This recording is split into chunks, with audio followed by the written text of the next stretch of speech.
DOJ opens door to stripping citizenship over politics.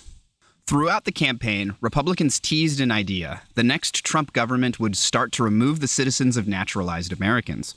Stephen Miller suggested it. The idea appeared in Project 2025. Online fever swamp entrepreneurs like Claremont Institute donor Charles Haywood pushed a national review of everyone naturalized since 1965. Now, the DOJ has taken the first real step towards expanding the government's efforts to strip citizenship from those who applied for it and received it, and has suggested it would be doing so for explicitly political reasons. It came in a June 11th memo dryly titled Civil Division Enforcement Priorities, written by Assistant Attorney General Brett Shumate. The memo directs the government to maximally go after denaturalization cases and ranks which kinds of cases should receive the most attention.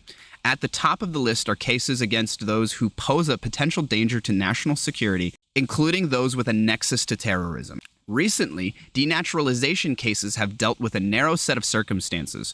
Perhaps someone lied on their citizenship application or failed to disclose something significant enough that, had it been disclosed, the government would have declined to grant the person citizenship. The DOJ finds out and files a civil lawsuit in federal court to revoke the person's citizenship. In many cases, this has been applied to war criminals and people who otherwise concealed crimes that they were in the process of committing as they applied for citizenship. But the June DOJ memo's language around terrorism and national security threats is incredibly broad. In the world of the memo, posing a potential danger to national security is enough to merit a review of your citizenship application. It raises concerns that the DOJ will seek to use claims that a person poses such a danger to accuse naturalized Americans of omitting key information on their citizenship applications, which ask about ties to groups that commit terrorism or advocate for the overthrow of the U.S. government. In the Alien Enemies Act removals, the Trump administration twisted the definition of invasion to summarily deport people it cast as invaders to CCOT. Tufts student Rameza Ozturk's pro-Palestine op-ed in a student newspaper was enough for the administration to accuse her of supporting Hamas and revoke her visa.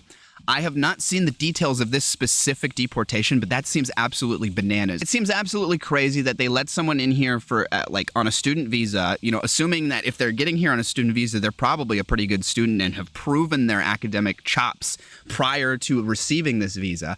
And then you're going to one of the core tenets of the United States is freedom of speech, right? And that freedom of speech doesn't just apply to people who happen to have been born here. It applies to everybody that is here, even people that are here illegally. But every human being that is here, by virtue of being a human being, has the right to freedom of speech. And so to strip her, very literally, of her right to freedom of speech and deport her and revoke her student visa based on the facetious argument that some pro-Palestine op-ed is somehow so anti-American enough and somehow so dangerous that they had to kick her out is ridiculous. Even if she was going as far as supporting Hamas and saying that they're the righteous freedom fighters and blah, blah, blah, and I think Israel should be destroyed and Hamas is the ones that should be doing that and blah, blah, blah. She has the right to do so. That is her freedom of speech. That is the whole point of the freedom of speech, right? That is why we implemented it in the first place, so people couldn't be punished for doing this exact kind of thing. The question is whether the administration will apply this kind of nihilistic legal maneuvering to claim that a naturalized American who failed to disclose support for, say, a pro-Palestine group misled the government through the omission. There's a chorus of people calling for this approach, a right-wing push that was invigorated with Zohran Mamdani's come-from-behind victory in the New York City Democratic mayoral primary. Mamdani was born in Uganda and naturalized in 2018. Representative Andy Ogles asked the DOJ last week to review naturalizing Mamdani over a rap he performed that praised a nonprofit whose leaders were convicted in 2008 on charges related to supporting Hamas. President Trump himself said on Tuesday that a lot of people are saying Mamdani is here illegally. Bro, I am just if they actually... I can't imagine that they'll actually do that, right? I have said this so many times about this administration that there's no way they'll do this. There's no way they'll do this. There's no way they'll do this. There's no way they'll do this. But so many times I keep having to eat my own words, and I keep thinking there's a line in the sand they aren't willing to cross, and then they firmly step right over that line in the sand like it was nothing. I still feel like this is too far out there, right? Especially like maybe if he was still in the campaign, maybe if the election was in 6 months or whatever, and there was all the publicity about him prior to winning the election, maybe they could muster up enough like cynical energy to get this sort of thing, to actually revoke his naturalization or whatever. But like now that he's already elected mayor of New York, there's absolutely no freaking way that they could do that, right? That would be too far beyond the pale, I would imagine.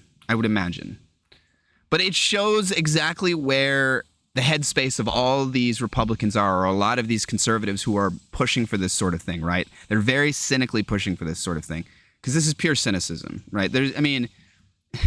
Nobody could seriously argue that he is some sort of threat to the country, right? He's a tax-paying American citizen who has a job, and he's been elected to a high place of power. He's the mayor of New York City, the largest city in the entire country, I'm pretty sure. And so, this is just insane. Anybody who would even begin to assert this is not a good faith actor. Anybody who would even begin to suggest that Mamdani's naturalization should be revoked and that he's here illegally and that he should be kicked out or whatever is 100% a bad faith actor. They should not be taken seriously at all. Those who gain citizenship through unlawful means and endanger our national security will not maintain the benefits of being an American citizen, the statement reads. I just can't help but separate this from like the general xenophobic vibes that this administration and a lot of the people that are in this administration like seem to give off and actively push for. I just can't seem to separate that from this. The issue comes down to how one defines endanger our national security. It's vague, used in this case by an administration that spent the last 5 months exploiting the concept for political gain and internal repression. Yeah, this endanger our national security is way, way, way too broad. And if the Supreme Court made some sort of ruling that it is fully up to the federal government or the executive to make that interpretation, and that it's not the court's job to come in and make that sort of interpretation of whether they have properly sufficiently endangered the national security for the government to do whatever it is they're trying to do against the person.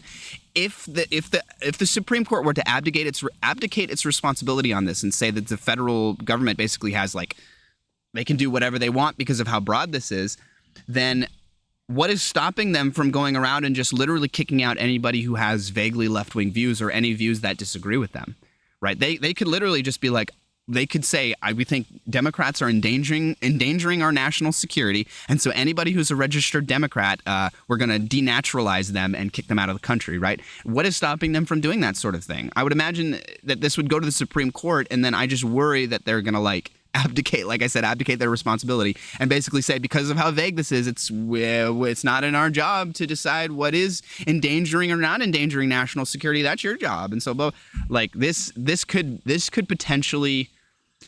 I don't think they're going to go so far as to kick out all the Democrats or something. I feel like also that's one of those things that's just too far out there, too far beyond the pale. But the door for that sort of thing is slowly creaking open, guys. Still ramping up denaturalizations on that basis would be difficult. Purely political denaturalizations ended with a 1967 Supreme Court case, Robertson said. More recently, the Supreme Court held that the government could only denaturalize people for information that, had the government known about it, would have resulted in the person's citizenship application being denied. It's far from clear whether rapping about a nonprofit found to have supported Hamas would come anywhere close to that standard. Yeah, this makes it slightly more clear that the Supreme Court has made rulings against political denaturalization persecution. However, it seems like there is still some room for vague interpretation and some screwery.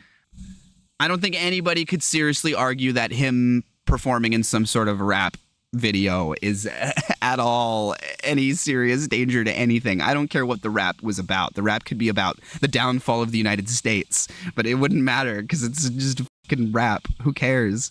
Patrick Wheel, a visiting professor at Yale Law University who wrote a book on the history of denaturalization in the United States, told TPM last year that though the Trump administration could try and could use the threat of denaturalization to terrorize people, it could be unlikely to succeed in carrying them out on a mass scale. The judiciary up to the Supreme Court has largely upheld the concept of citizenship for naturalized Americans in recent years. Wheel said, cutting corners by, say, dramatically expanding what it means to support Hamas would still be unlikely to achieve much beyond scaring and harassing people. It's a policy of fear that he's trying to do, Wheel said. What I don't get about all of this is I'm pretty sure it is literally like in the Constitution, like word for word, people born here and naturalized citizens. Like, I'm pretty sure the wording of the Constitution makes it so that the idea of denaturalizing somebody is like basically a no-go. What the DOJ is describing would require an intensive review of the applications of naturalized Americans to find those who met one of 10 criteria outlined in the memo as making them priorities for denaturalization. Some of those 10 criteria are more in line with past practice. People who are war criminals, people who convicted of other felonies, but the breadth of the review envisioned in the memo combined with the breadth of who the administration may decide qualifies as a danger to national security places a large swath of citizens under scrutiny. Robertson, the Case Western professor, said that the approach may cleave citizenship between those naturalized and those who were born with it. If you have one group of people who feels very comfortable that their citizenship is secure, they will feel much more comfortable being politically active, she said. That's 100% correct. You are much less willing to toe the line and say something that could be seen as controversial if you know that like you're naturalized and that all it would take is the xenophobic whims of whatever administration happens to be in place at the time to denaturalize you and kick you out for some dumb reason. You're going to be much less willing to speak up and much less willing to participate in the political atmosphere at all.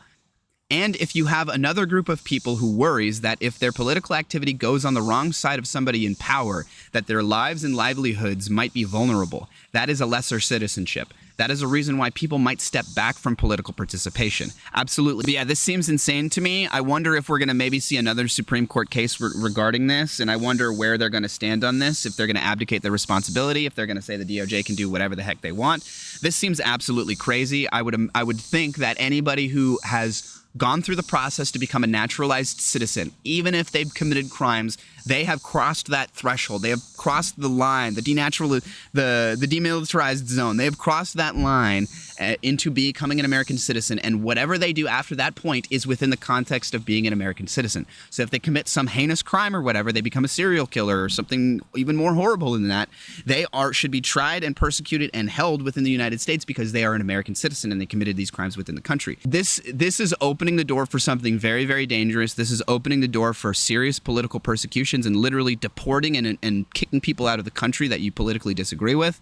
The Supreme Court it seems like the Supreme Court in the past has said like, hey man, this isn't cool, but also I don't trust this current Supreme Court makeup to be like to be righteous or just at all. And I worry that if this sort of case were to go to the Supreme Court, that they might abdicate their responsibility. They might kick the can back to the executive and say that you guys can interpret danger to national security however you want, and that they're going to start using that cynically to kick out, political dissidents or just use it as a cudgel of xenophobia and just kick out all the brown people or all the non-white people that they don't like. Whatever their motivation and reasoning is, this is clearly the door is opening for denaturalization to be used in a very cynical, bad faith manner.